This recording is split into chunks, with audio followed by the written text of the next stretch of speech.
reframe the table by applying the principle of design.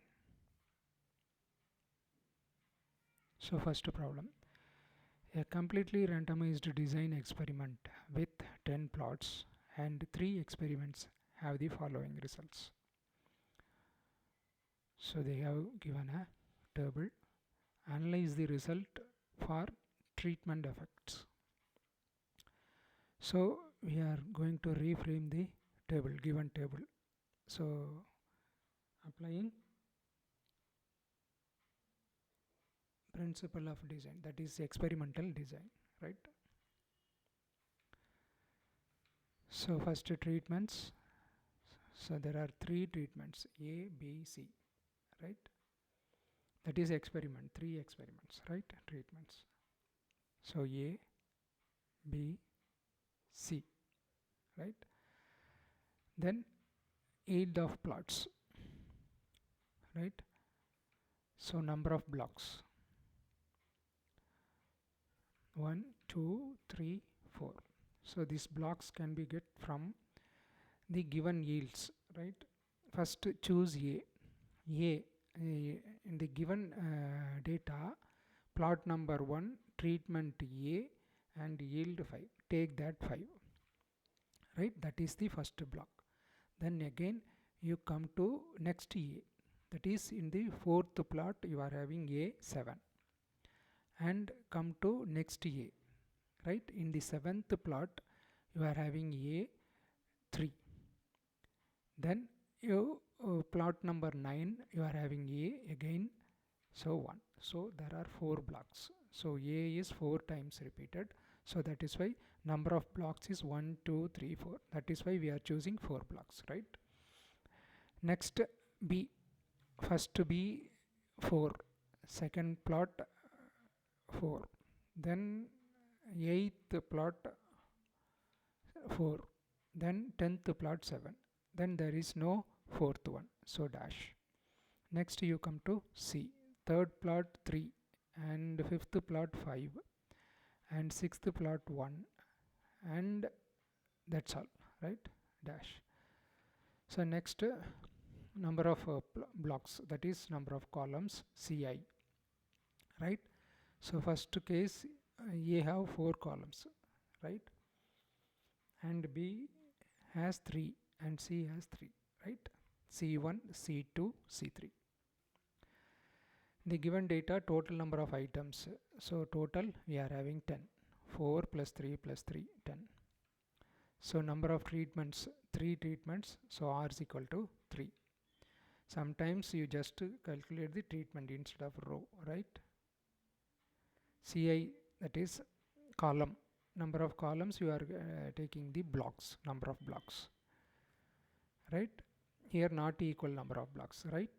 C1 equal to 4, C2 equal to 3 and C3 equal to 3. C1 is for A, B, C2 is for B and C3 for C. Next you define the null hypothesis. There is no significant difference, right? Whenever you are taking the null hypothesis, take this. There is no significant difference between the yields in the 3 treatments. So alternate hypothesis just opposite to H0.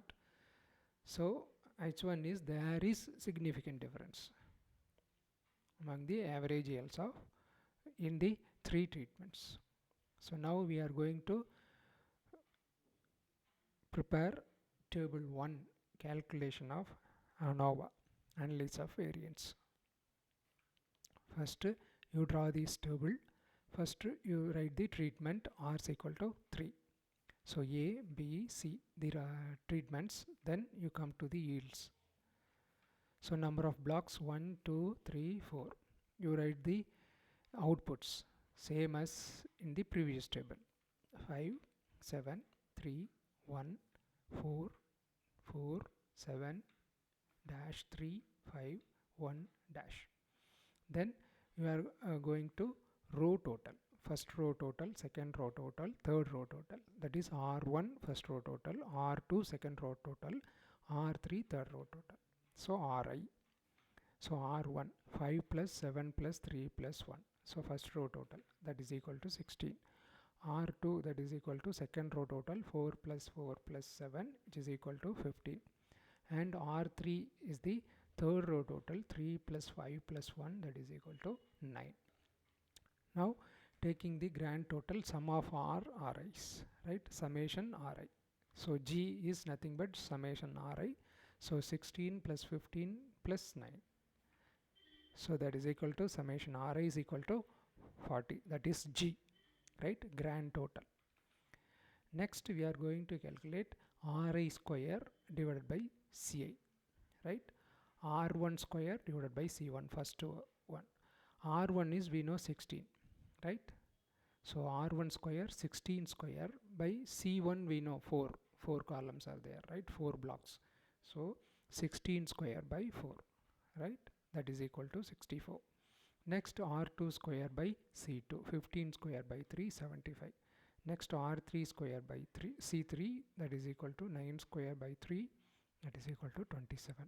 Next we are going to find the summation of this column. So sum of Ri square by Ci, that is equal to 64 plus 75 plus 27, you will get 166.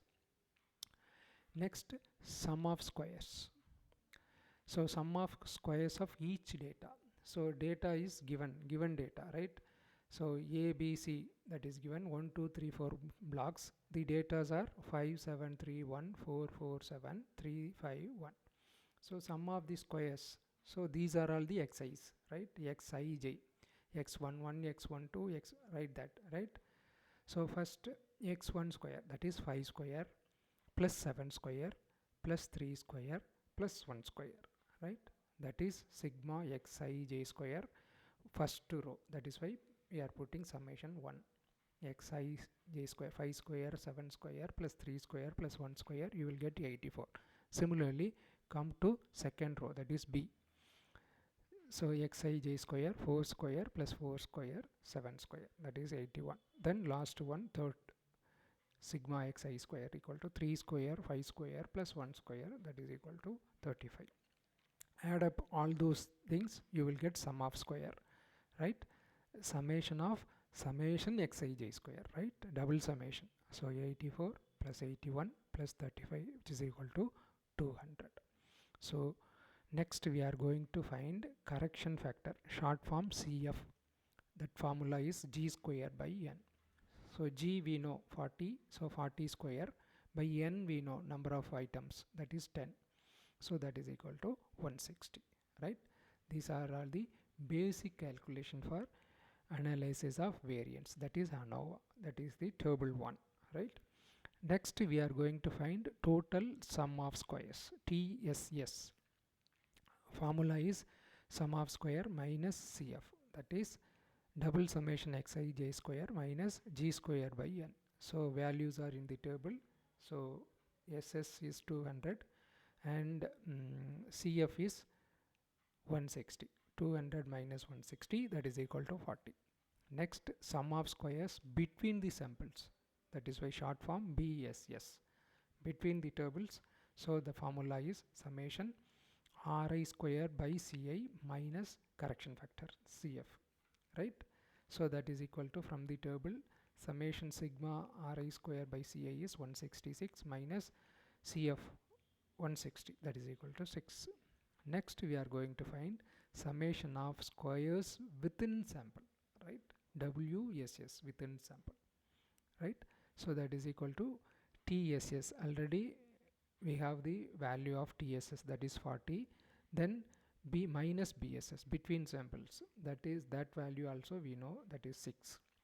So TSS minus BSS, that is equal to 40 minus 6, that is equal to 34. Next we are going to prepare the main table, that is ANOVA table, table 2.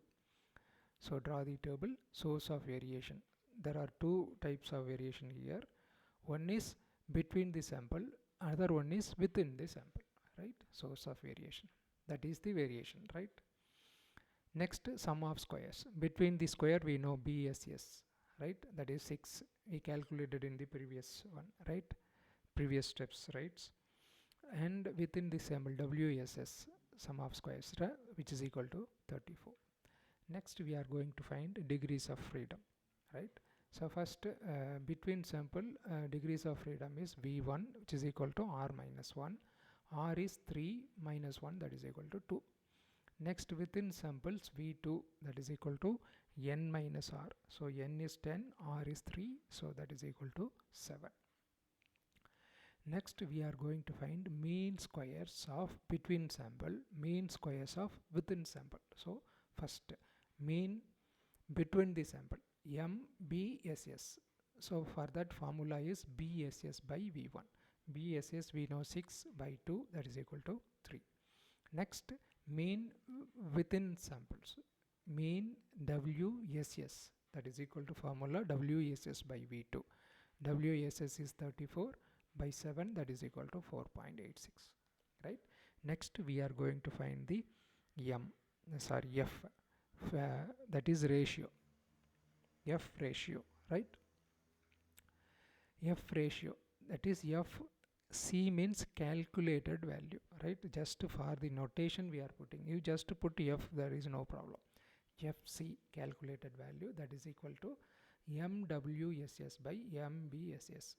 So you have to check, right, which one is the highest, WSS or BSS, MWSS or MBSS. You have to write the highest one always in the numerator. Suppose MBSS is highest, here WSS is highest because 4.86. MBSS is the lowest, 3, right? When you comparing MBSS and MWSS, the highest one should be in the numerator and the lowest one should be in the denominator. So the formula will change according to that, right? Note that. Here MWSS is the highest comparing with MBSS because that is 3, this is 4.86. So 4.86 divided by 3, that is equal to 1.62. This is the calculated value of F. Now calculated value of F, that is FC is equal to 1.62. Now degrees of freedom, V2, V1. So always you have to write the numerator degrees of freedom first, that is MWSS in this case, right? V2, V1. If it is MBSS, you have to write V1, V2. So that is you have to note very carefully, right?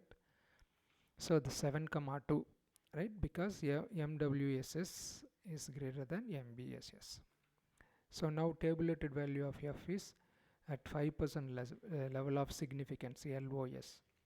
So you have to take the statistical table, go to the F table. From that you can find 7, 2, V1 7, first V2 V1 7, 2. You can check the value, you will get tabulated value. That is what notation is FT we are using, right? That is equal to 19.35. So conclusion, right? Here calculated value is 1.62, tabulated value is 19.35. So calculated value is less than tabulated value. Therefore null hypothesis is accepted. So whenever you are having calculated value is less than tabulated value, H not accepted.